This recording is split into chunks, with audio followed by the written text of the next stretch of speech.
Yeah, excuse me, man. I jump in yo Robinson. Yeah, hold on. Robin Hood. Hold on. You jumped in the plane. I jumped in. Get out of here. I really did, but I jumped in the train, boy. So I'm actually I'm up a little. Oh, What's up, bro? we treats. Yeah, we train, man. This is like that's a new skill that we both learning. What's up, Rude? So we're always looking at what's the next thing that we can do, and this is a challenge for us because it's us learning a new thing. So the things that we teach other people. Hey, you in a live trade? This is a live trade right now. Yeah, literally. I was live earlier and did He did 500, it, made 500, yeah, and yeah. I got out. while we were here. While y'all learning to work, Yeah. investing right now. Yeah. So who do you guys decide to learn from? Because there's so much information even on trading. Man, I was so many people. I Yeah. spent 10K on a course from Maurice Kenny, and then when he started, he sent me at least 20 people. I said, hold on, I gotta home in. So him, Scarface Trades, those are my favorites. Chris Sang was really dope. Chris Sane is amazing. Those Yeah. three are my favorite. Yeah. And what it was is that when we initially tried to trade, once we started making money in our business, and we would close our eyes and try to make a jump shot from half court with our eyes closed, didn't know what we were doing. So Tim, he took that first steps Hey, can you of jumping in. So store live? they're picking up out the mic.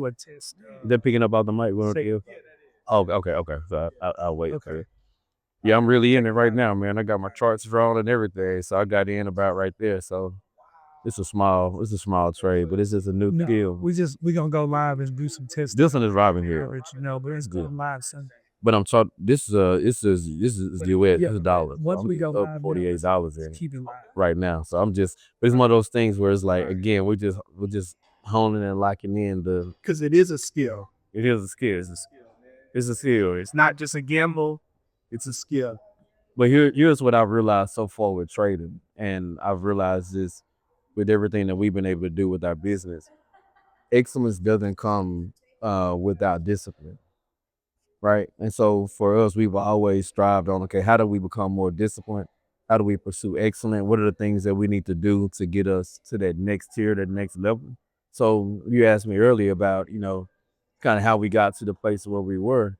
Tim had the idea. Now we're best friends 20 plus years. Tim had the idea. My initial response was when he said, man, I want to create a hat company. I said, bet, I'm going to get a camera taking pictures of all the hats.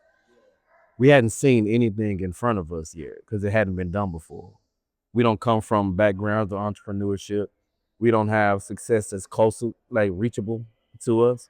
So when he said it, we didn't see the end result. But what we had to do was lock in on the work to make it happen. And it wasn't about the result. It was about us becoming who we needed to be in the process to get to the result. So Yeah. what struck me today when he was talking is when he said, "Do you have true belief?" That's the hardest thing because how do you have belief in something you haven't accomplished yet? So for Yeah. us, it was like, man, when we got that one sale a day, we were happy.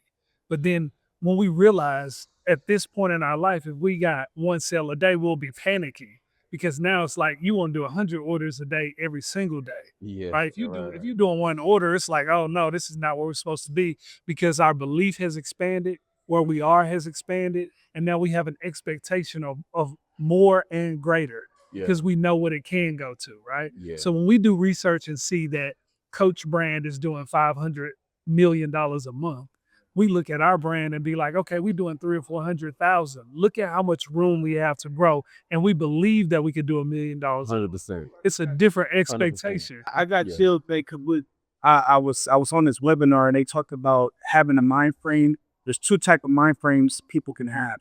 They look at their life in the gap, or they look at their life in the game. Damn so. Mm. Come on, man. That's the gap of the game. That's not relevant. Come on, man. Come on, man. You talking that talk, man. I just read that book not too long ago. The gap in the game. Yeah. Because what happens is you're so far away from it, and you always look at it from this negative perspective. In fact, you look at it like lack instead of abundance, and that's the mindset. Even growing up, it's like my mindset. My gap was, I've never seen anything successful. This may not work. I've never been able to. I hadn't seen two men sit down and resolve an issue. I've Mm. seen people shoot. I've seen people fight. I hadn't seen things. So what happens is you literally grow in this area of lack, and you grow in this area of gap, and it's pessimistic. Nothing is gonna work. Nothing is gonna win. I'm not gonna be able to do this. That's for them that we see on the TV. And Tim talks about this a lot. That's good. The developing the internal language to repel those thoughts and repel the things that you see with your eyes. When you have that internal language, you don't live by eyesight anymore. You live by vision. And that's the thing that shifted how we got to this space. We stopped looking at eyesight. Eyesight creates barriers. Eyesight Bro, creates the limitations. this is so good. Vision, you supersede anything that's in front of you that says you can't do it. Check this out. My 16-year-old was playing AAU basketball. His coach embarrassed him in front of all the other coaches, and he never get upset. So when he came on upset, I'm like, what happened? And he told me the coach called him a name and told him like basically he wasn't working hard. And so I said, you don't have the internal language to speak against this, do you? I said, who are you? And he said, well, I'm a student athlete. And I said, nope. Yeah. Him and both of my kids are reading Atomic Habits, and they're reading one proverb a day. They have to read through Proverbs, then they have to go back through it and find words that they don't know to do word studies so that they can grow their vocabulary. And then they have to go back through it and do an observation of what it means to their life. Yeah. And here's why. I told them, I said, How to study the Bible, basically. how to study the Bible, but if you don't have the right language man. built up inside of you, Come on, man. whatever somebody else pushes on you is what you're gonna believe. Yeah, yeah. And you can't believe good. based upon what somebody else thinks about you. You got to believe on who God says you are, and Yeah, what man. God says about the actions you take. So I said, if you go 90 days this summer, you reading through this Atomic Habits, 15 minutes a day. You're reading through Proverbs every single day. I say, guess who you're gonna be in 90 days? You're gonna know exactly who you are. Come on, bro. When somebody tells you who you ain't, you're gonna be able to tell them who you are because the word is stored up in you. Come on, man. I started quoting through Proverbs 3, and I said, but his delight is in the law of the Lord, and on it he meditates day and night. I said, now look at this verse after that. It says that he is like a tree planted by streams of water that yields its fruit in season. Yes, sir. Its leaf does not wither. I said, on, when man. you become that person who's thinking on the word and thinking on who God says you are, it's very hard for somebody to tell you who you're not. Yeah. Yeah, So I'm gonna tell you now, we didn't grow up with fathers, man. So Man. we're first generation of doing that thing that he just said. we got father With it, stories too. oh, I am, and I Get it thought out. it was wild, but Yeah. bruh, Listen, y'all, this is such a blessing because the idea of what's being transpired is also an answered prayer. yeah, The question was again for acting. yeah. And even though I kind of don't say with my chest, because it's like, can I say this? But hear you guys speak from this true core belief is Yes, sir. to know like it's because of my father, my own father. Yeah. I want to know, how old are your kids? So my boys are 15 and 16. Yeah. The same age where when I was like going to college, I'm like, okay, my real father has not been in my life, but I grew up in a small town of 13,000 people, so everybody knows everybody. So he's around, but he's not around. Mm. And so the one time I asked him, I'm like, I'm 18. My cousin is selling me this car for $375. He said he didn't have it. I said, oh man. So I said, I'm gonna mow yards every weekend to pay for this car. I'm gonna pay $75. I come home on the weekend. My younger brother on my dad's side got a brand new four-wheeler. You know, four-wheelers, $1,500. My man still, I'm telling you, You before we done tell this story, let me say this. It's so vivid. He still smells the dust and the sand of the four-wheelers burning rubber in the yard. I rolled by his house, and my dad and his brothers he's jumping hills and doing all kind of stuff. And I said, man, I never want to be that type of father. So since then, so for my kids to be able to see our progression from what we came from and how we grew up in this and Yeah. how we made it out, for them to see us climb to become millionaires and grow businesses and do things, it's important for us because now they have a bigger vision than we have. Yeah. So Man, you just can't, like, most people just limit themselves, and just that story with him talking about his pops, like there was a opportunity of lack a space to just stay in your head for years to come, and you can compare yourself based on that situation, Yeah. I'll never be good enough. Like, we think about things through our experiences, and then we become our experiences. And our goal was to break the barriers of the things that we experience so we can develop new experiences that lead to success rather than lead to staying in the same place. So unless we're able to get past, like with our coaching, and I'm still in this trade too, by the way. I'm doing all right. Doing all right. Sorry, y'all. I got this live trade going on. but here's the thing about it though, is like our clients that we've coached in e-com and service brands, man, they've done over 40 million in revenue. Over 40 millions. People come to us and looking for a strategy. But the biggest strategy and the biggest framework is not how do I do this? How do I do this? How do I do this? It's getting past your own self. Mm. And because until you can become the one to implement the strategy, you stay in the same place. Becoming the one. You got to become the one. Remember, so do you remember those bracelets that said WWJD? So the whole point of it is, if you're about to cuss somebody out or you about to do something, what would Jesus do? So basically what you will be doing is taking on the identity of Christ, right? So what we do is we help people understand you got a great product, but it's not selling because you haven't taken on the identity of a 7 or 8 figure CEO. And until you take on that identity, you're not going to become who you're supposed to be. So you got to take on that identity to get to that point. You know, that reminds me of somebody who said, and maybe even Myron said this, a lot of people think they have to have the things to do the things to be the things. Now you become the thing first. Man. You become the thing first, man, and you don't have to have it. You really don't. Like we were talking the other day in the shop, we were just talking about like making cold turkey decisions. Like you can't make cold turkey decisions, except we realize that don't start with action. Yeah. It starts with mindset. So to say that I'm not gonna do this, I'm gonna become this, you don't have to have that. But once you become, that's what happened to us. We only sold 5 hats the first week. Yeah. We said for the next 6 months, we're gonna become the person who can run a 7-figure business. And that's what happened. Exactly what happened. Yeah.